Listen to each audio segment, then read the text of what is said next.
আমি জাপান যেতে চাই, আমাকে কি কি করতে হবে এবং আমার কি কি যোগ্যতা লাগবে, কতটুকু পড়ালেখা লাগবে, এই বিষয়ে কিন্তু আমাকে অনেকেই কমেন্ট করছেন।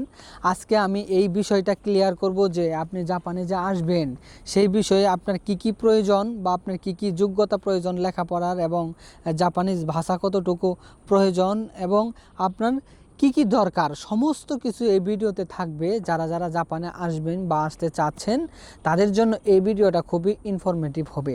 আশা করি প্রথম থেকে শেষ পর্যন্ত দেখলে আপনারা এই ভিডিওর যে তথ্যগুলো পাবেন, আমি যেহেতু 8 বছর ধরে জাপানে থাকি সেক্ষেত্রে এই তথ্যগুলো আপনাদের জন্য বাস্তবসম্মত একটা তথ্য, এবং এই তথ্যগুলো জানলে আপনি বুঝতে পারবেন আপনার জন্য জাপান কি না, এবং আপনি জাপানে আসতে পারবেন কি না, আপনার পড়ালেখার যোগ্যতা কতটুকু দরকার এবং কি কি করতে হবে। চলুন আমরা বিস্তারিত বলি। দেখেন, অনেকেই আমাকে কমেন্ট করছেন, ভাই আমি জাপানে যেতে চাই, লেখাপড়া কতটুকু লাগবে। প্রথমে আমি ক্লিয়ার করি আপনার কতটুকু লেখাপড়া লাগবে।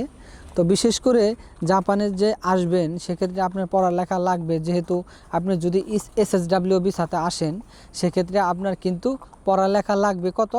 ইন্টার পাস হলে আগে হইতো, কিন্তু এখন কিন্তু একটু নিয়ম চেঞ্জ করছে, কারণ যারা পড়ালেখা জানে তারা কিন্তু এই যে কষ্টের কাজগুলো তারা করতে পারে না, সেজন্য এখন পড়ালেখার কোনো কিছু রাখে নাই, মানে পড়ালেখা কত করা লাগবে এটা কোনো কিছু রাখে নাই। কিন্তু আমরা চিন্তা করি যে আমরা যদি মনে করেন যে SSC বা মেট্রিক পাস করি বা ইন্টার পাস করি, তাহলে কিন্তু আমাদের জাপানি ভাষাটা শিখতে একটু মোটামুটি ভালো সুবিধা হয়। কিন্তু বিভিন্ন এজেন্সি তারা কিন্তু বলে যে তুমি SSC পাসের সার্টিফিকেট দাও, ইন্টার পাসের সার্টিফিকেট দাও, এটা প্রয়োজন পড়বে। আসলে SSWতে ভিসা আসার জন্য কোনো সার্টিফিকেটের প্রয়োজন হয় না, আপনার কাজের স্কিল দক্ষতা প্রয়োজন হয়। বিশেষ করে আপনি যদি 8 পাস করেন, যদি মনে করেন যে আপনি লেখাপড়া করেন নাই, যে SSC পাস পর্যন্ত করতে পারেন নাই, 8 পর্যন্ত পড়ছেন, সেই ক্ষেত্রে জাপানে আসা যাবে কি না? আমি বলবো হ্যাঁ, জাপানে আসা যাবে। কোনো এজেন্সি যদি আপনাকে সুযোগ না দেয় সেক্ষেত্রে আপনারা আমার সাথে যোগাযোগ করবেন। হ্যাঁ, 8 পাস হন এবং পড়ালেখা না করেন, তো সেক্ষেত্রে আপনার যদি ওই রকম অভিজ্ঞতা থাকে কাজের, এবং আপনি যদি স্কিল পাস করতে পারেন, জাপানি ভাষা পড়তে পারেন, লিখতে পারেন, শিখতে পারেন, সেক্ষেত্রে আপনার অপরচুনিটি আছে, সেক্ষেত্রে আমার সাথে যোগাযোগ করতে পারেন। তাহলে কি বুঝলেন? আপনার জাপানে আসার জন্য আহামরি কোনো লেখাপড়ার প্রয়োজন নাই। যদি SSW ভিসাতে আসেন 8 পাস হলেই হয়, কিন্তু অনেকেই সার্টিফিকেট কিন্তু আসলে 8 পাসও বলতে গেলে লাগে না। তো কিভাবে লাগে না সেটা আমি বলবো। তো সেক্ষেত্রে আপনাদের একটা মানে খুবই বাস্তবসম্মত একটা কথা বলি যে ভাই, জাপানি ভাষাটা শিখবেন, আপনার অল্প একটু যদি পড়ালেখা না থাকে তাহলে এত কঠিন ভাষাটা আপনি কিন্তু শিখতে পারবেন না। আপনার ধৈর্য শক্তি আছে বা আপনি শিখতে পারবেন এটা বলতেছেন, কিন্তু আসলে এত সহজ না, কঠিন ভাষা। তো একটু মনে করেন পড়ালেখা থাকলে বিষয়টা আপনার জন্য একটু সহজ হয়ে যায়। তো বুঝতে পারলেন কতটুকু পড়ালেখা থাকলে আপনি আসতে পারবেন। এখন বলি জাপানে আসতে কি কি যোগ্যতা লাগবে। জাপানে আসতে আপনার কি কি যোগ্যতা লাগবে, আর লেখাপড়ার বিষয়টা তো ক্লিয়ার করলাম, সবার জন্যই এক। যদি SSW ভিসাতে আসেন, আর যদি স্টুডেন্ট ভিসাতে আসেন সেক্ষেত্রে আপনার কিন্তু ইন্টার পাস করা লাগবে।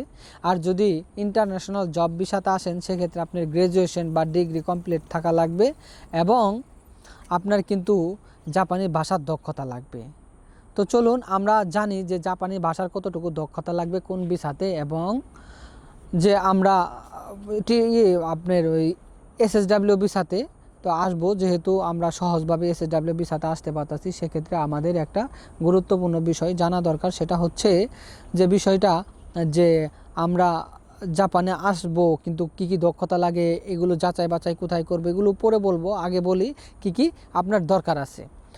তো যেহেতু পড়ালেখার বিষয়টা গেছে, এখন বলবো আমরা যে আপনার যেহেতু জাপানে আসবেন SSW ভিসার জন্য, প্রথমে SSW বলি, এর জন্য আপনার স্কিল টেস্ট পাস লাগবে। আপনি যে কাজে আসবেন, বাংলাদেশ থেকে 3টি সেক্টর খোলা আছে, কনস্ট্রাকশন, এগ্রিকালচার এবং খাইগো বা নার্সিং, এই 3টা অপশন খোলা আছে। এইখানে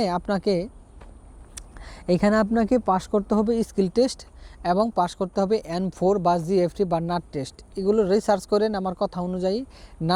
নাট টেস্ট, JLPT বা JFT, এই 3টা পাস করা লাগবে।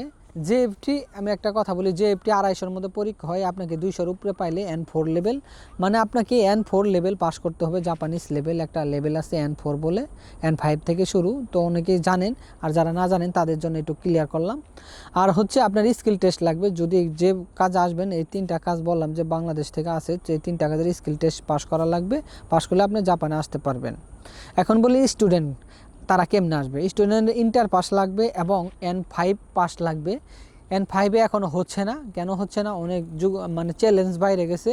N5 যদি আপনি পরীক্ষায় মোটামুটি জাপানি ভাষাটা পাস করেন, তাহলে জাপান আইসে মেনসের যে পরীক্ষাগুলো আছে এগুলো কিন্তু উত্তীর্ণ হতে পারবেন না, এবং আপনাকে এখানে কাজ পাইতে পাইতে আপনি 4 মাস 5 মাস, অনেকেই 6 মাস পরে কি জাপানে পার্ট টাইম জব পা, কারণ সে জাপানিসই পারে না ভালো করে। N5 তো কিছুই না, N5 শুধু একটা বেসিক ধারণা দেয় জাপানি ভাষাটা কীভাবে শিখতে হবে, কীভাবে কি করতে হবে, হালকা একটু কিছু বোকাবুলারি শিখে, কিন্তু 120টা খানজি শিখে, তো এইরকমই। তো সেক্ষেত্রে আপনারা কি N4 লেভেল পর্যন্ত যদি পড়তে পারেন, তাহলে কিন্তু আপনারা কি জাপানে এসে পার্ট টাইম জবগুলো খুব সহজভাবে আপনি নিজেই করতে পারবেন। তো স্টুডেন্ট বিষয় কী লাগে সেটাও জানলেন। এখন বলি ইন্টারন্যাশনাল জব ভিসা।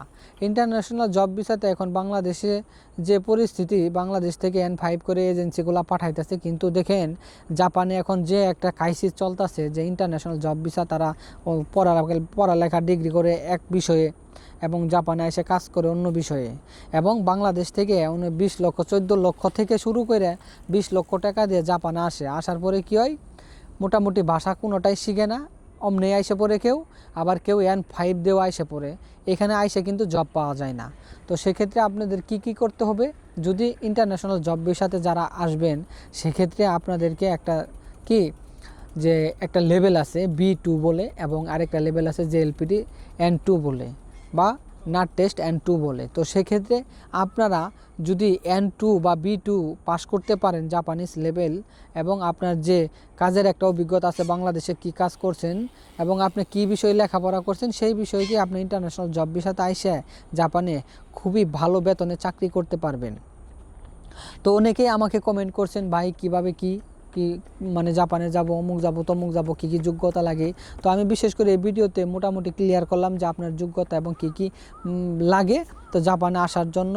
এবং আরেকটি বিষয় বলি যে অনেক এজেন্সি কিন্তু অনেক টাকা চায় বয়ে থাকে, সেখান থেকেও আপনারা কি একটু সতর্ক হয়ে, যারা একটু কম বুঝেন, যে আসলে ওই কম বোঝার কথা বলতেছি না, মানে জাপান সম্পর্কে যদি একটু ধারণা কম থাকে, সেক্ষেত্রে আপনাদের ওইখান থেকে কি এজেন্সিগুলো টাকাগুলো লুটে পাটে নিতে পারে। তো সেক্ষেত্রে সাবধানে থাকবেন। যদি কোনো এজেন্সির সাথে এজেন্সির মাধ্যমে জাপানে আসতে চান, সেক্ষেত্রে আপনারা আমার সাথে যোগাযোগ করতে পারেন সঠিক পরামর্শের জন্য। এবং যদি জাপানে আসার জন্য কোনো কোম্পানির প্রয়োজন হয় বা ভিসার কোনো প্রয়োজন হয়, সেক্ষেত্রে আপনারা খুব সঠিকভাবে আসতে পারবেন। আরিগাতো গোজাইমাসু। সেভাবে আপনারা কি আমার সাথে যোগাযোগ করতে পারেন। তো সকলেই ভালো থাকবেন, সুস্থ থাকবেন। আল্লাহ হাফেজ।